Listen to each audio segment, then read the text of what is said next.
Thanks, Mabel. Now on the big story this morning, every week, Monday to be very precise and to be even more exact, in about an hour, the police will be holding their weekly press conference.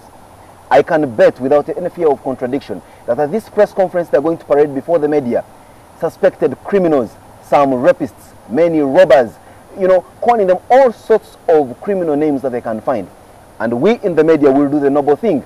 We will swallow this information, root, stock, and shoot, and parade them in our newspapers the next morning, have their voices on radio, and show their faces on television, labeling them rapists, criminals, thugs, robbers, brigands, mention it. And these, for all intents and purposes, are simply suspects. Even if they were caught in flagranto delicto, they remain suspects, and we in the media for often 2 times have convicted them in the court of public opinion. Is this the way it should be done? Most recently, and on a very sad note, we convicted in our court of public opinion a nurse who allegedly injected an innocent infant with a cannula suspected to have been contaminated by her own blood, which blood turned out to be HIV positive. And without acting from the sub judice angle, this is a case going on in the courts of law. We'll ask the million-dollar question. Do we in the media, or how do we in the media, handle stories laden with issues of privacy and the all innocent until proven guilty stance? That's our big story this morning. And yes, we do not have a media analyst to break it down for us, neither do we have the lawyer to tell us what is allowed within the confines of the law. But we have somebody that is here for all intents and purposes as a victim, someone who will easily, or who could easily be convicted by us in the courts of public opinion. Who is this? Our guest this morning. Mary Katana here has lived with HIV and AIDS for 25 years. Yeah. And she's still growing strong, at least if my eye is anything to go by. I believe so. She learned about her HIV status in 1992, if I'm very right. That's right. And that was soon after leaving university. That's right. And you were a financial controller in a big organization that was involved in the fight against HIV and AIDS. That's right. You have since gone on to acquire a lot of knowledge and delve yourself further into HIV and AIDS activism, carrying out sensitizations against stigmatization. That's right. I had a very long intro on how we in the media convict people out of sheer lack of research or the absence of recognition of the fact that somebody can be guilty until proven innocent. Do you face this level of stigmatization wherever you are, whatever you do, that you, having lived with HIV and AIDS, you are always at the risk of infecting the wider society in whatever you do, however mundane it could be, including and not limited to sharing a cup of coffee or space with me? That's right. I just want to start by collecting one impression. I'm not a victim of HIV. I'm a person living with HIV, and I can say that I'm a witness to AIDS. What does that mean? I have seen the atrocities that society has caused on people who are suspected to be living with HIV. We've seen people's houses burnt. We've seen people thrown out of jobs. We've seen children thrown out of schools, all because they are branded to be HIV positive. And in this particular instance that we are talking about, unfortunately, the media has taken on multiple roles. The media has acted as the reporter of events, which we are supposed to be by all. Which I think is the rightful space for the media. But the media has also taken on the investigator's role, because before the investigation was concluded, the media was out branding this healthcare worker as a murderer. And if you see the public response to the media reportings, it's so outrageous, and rightly so. The media has taken on the role of a prosecutor, and the media is also the witness, and the media, above all, is a judge. Even before the case of the health worker was heard in court, the media branded the health worker as a murderer. So what is the role of the media? I want to tell you. But really, how would the media have handled this case differently from what it did? I think there are options. Mm-hmm. There are options of doing this. My expectation is that... you as a media person, you receive a distress call or a tip for that matter, that here is a nurse, we have a distressed mother whose child has been injected with a suspectedly contaminated cannula, and you know what that means. You have lived with HIV and AIDS. You wouldn't want anyone else to live in that condition, more so your own child. How would the media have reported this without putting in some bit of emotion? Perhaps even more than just a bit of emotion. Absolutely. What the media has succeeded to do is to fuel public emotion. And the media has a responsibility to act on issues of national interest, issues that are likely to ignite public anger and public sentiment. So are you trying to accuse us, we in the media, of being extremely sensational and very insensitive to people's privacy, like the nurse's privacy for that matter? Because we splashed her face. In fact, if you see some of the video footage that was shown on this particular media house, there is a scuffle to have this lady was trying so hard to cover her face, and there was a scuffle between the police who are supposed to expose this lady and we in the media who really needed her face to show the whole world that this is the face of a murderer. I think there are many people whose hands are tainted as far as this particular case is concerned. Is it the role of the police to unveil so-called suspects to the public? Is it not the role of the police to do investigation? And do you do investigation by parading suspects in front of cameras?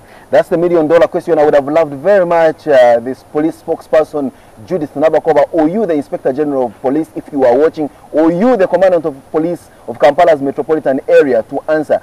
Are you supposed to expose publicly those suspected criminals? Yeah. Or are you supposed to carry out your investigation, pass on the file to the Directorate of Public Prosecution, and the courts of law determine whether someone is guilty or innocent, and after that, the party can begin? That's Millie's argument. That's right. And out of all that, what the media has succeeded to do is to blend the whole incident as an HIV-driven incident. I'll tell you, having interacted with healthcare workers, that accidents of this nature happen 1,000,000 times. For every practicing healthcare worker, a week never passes before a needle prick injury happens. But because of the media, all this has been, reduced to all being HIV-driven. But let me just ask you, Millie, isn't it true that some people living in your condition with HIV and AIDS possibly do not know how to handle their situation positively, and they go out on a vendetta to ensure that everybody who they come across shares with them their condition? I'm simply saying they go out deliberately, infect people, and this could have been the case in this way that we're talking about. I'm not aware of any such individuals. What I know is that for anybody who tests for HIV, they undergo a process of counseling, and through that counseling, they are prepared on how to manage their condition. And more so, a healthcare worker whose job, whose training, whose responsibility is to look after patients. There is no way a person in that state can wake up in the morning to say, I'm going to go out and cause this kind of harm to a person, moreover a toddler, whom the person doesn't know. But you see, we are arguing from a point of suppose or if what not. That's right. The facts on the ground seem to suggest differently, and without us going to delve into the merits and demerits of this case, many times we have seen reports playing out in the media, again, and you may want to blame us for being extremely sensational, but you have people living in your condition who go out of the way. They may not even be medical practitioners, who big men going out to infect young people even when they know about the HIV condition. Why wouldn't the media come and say, look, if you see this face, run for dear life. This is a guy who's out to finish us as a society. If there is any such a person, this is a person who is not appreciative of the condition in which they are. And this comes down to the long-term implications of the way we in the media have sensationalized this whole case of the healthcare worker. People who fear testing for HIV because they know once I'm known, I'm likely to be treated the way this healthcare worker is treated. Let me just ask a straight question. What is the extent of stigmatization towards people living with HIV?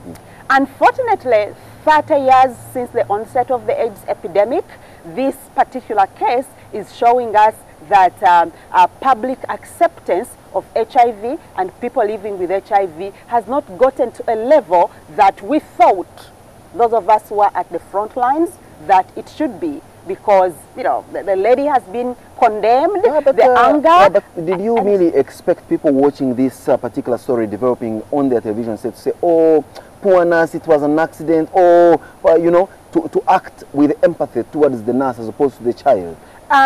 They could have done that if they were provided with the accurate information, and if the media did not bland the whole incident with an HIV logo. I tell you. But that was the gist of the story. What else? I mean, many times nurses prick themselves and prick us and all that. But where there is the absence of HIV and AIDS, that's dog bites man. But in this case, we're seeing man biting dog. And that answers your question on HIV stigmatization. We are fueling all this because stigma and acceptance of people living with HIV still, you know, fuels very high in people's hearts, in people's minds, and people's brains. If it wasn't for HIV... But really, and sadly, I must declare my conflict of interest here. I happen to know the mother of this child. I don't know the child perhaps, but I know the family of this child.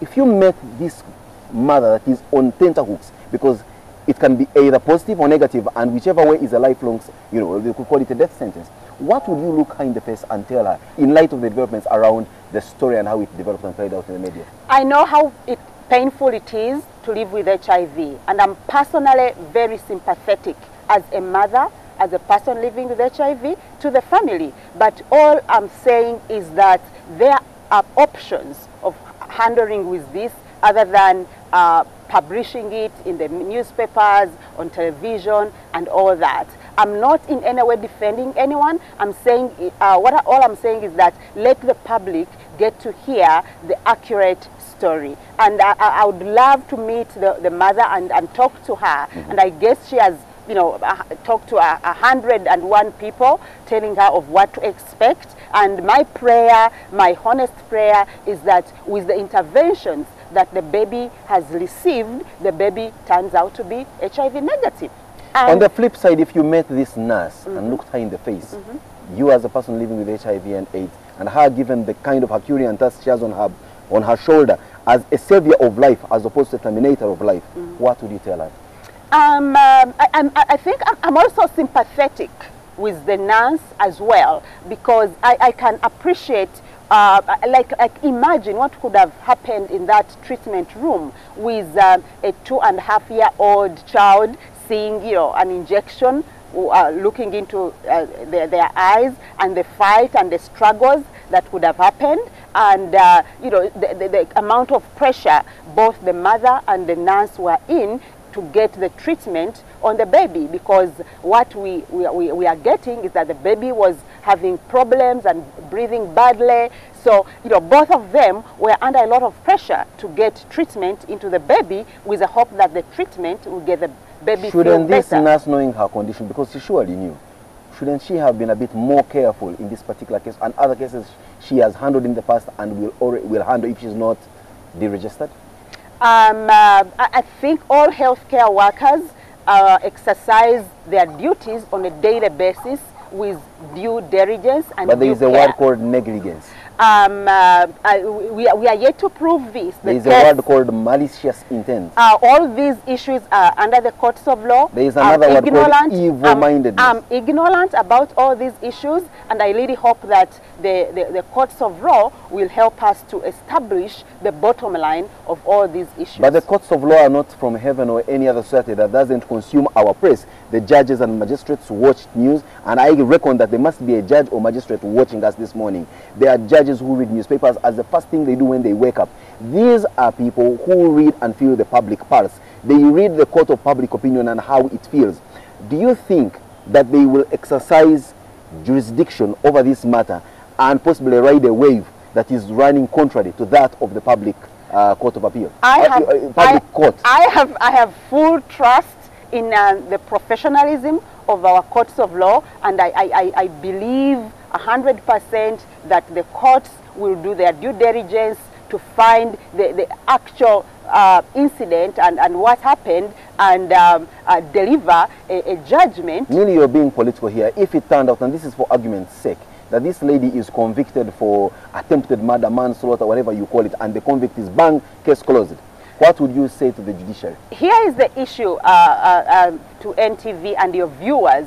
Even before the trial was brought to court for hearing, prosecution dropped the charge of attempted murder. Why? In my uninformed opinion, because I'm not an expert on law, I'm an expert on soon you will be public health. having read all these so many books. This is her CV over here. She has done almost everything below the sun. I'm an expert on public health, but the prosecution did not find ground to charge the nurse against attempted murder. All right, let's get away from the argument. I want to believe that the courts of law will find, the necessary sentence, the necessary judgment, and will not be necessarily influenced by the sensationalization that has happened in the media. I want to tell you something. What the media has succeeded is causing public panic. If now you are taking your baby to hospital, more so that medical center where this happened, everywhere, anywhere, your baby having an injection, what's going on in your mind?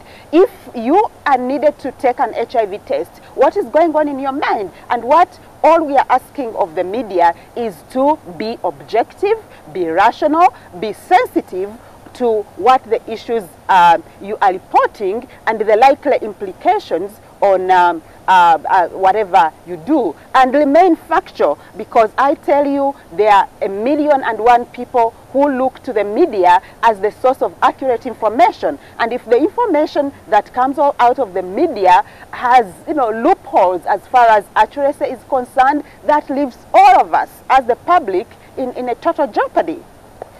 I am indeed in the state of jeopardy here, having to superintend over such a discussion where there is clearingly a vote of no confidence on sometimes what we do as the media. Let's take a very quick break. When we return, it's Simon Says.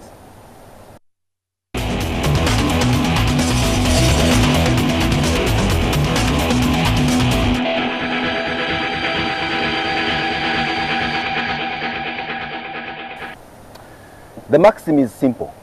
One is innocent until proven guilty. Many a times, in a country or society where there is a tendency towards mob justice, where people perform their duties without tact and detachment, where people attach emotion in everything they do, most often than not, you will be guilty until you're proven innocent. But even when you're proven innocent, that tag on you as having been guilty is very difficult to erase. For most of you, impressions or perceptions are as good as a reality. What am I saying in all this?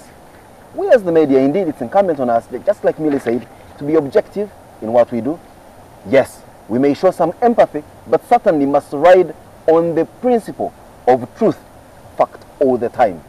And yes, in all that we do, we must exercise high levels of professionalism, tact, and detachment. Anything short of that makes us part of what we have always been accused of being: rumor mongers and good-for-nothing purveyors of information tinged with inaccuracies, falsehoods, and create public, you call it, anxiety? Absolutely. And for the most part, odium. Have a tremendous morning. In whatever you do today, wherever this day takes you, have a wonderful and productive day, but always learn that people should never be taken for the perceptions that we have around them. Everyday life is next, but we shall return with a big story tomorrow, same time, same place. Stay with NTV. It's Morning at NTV.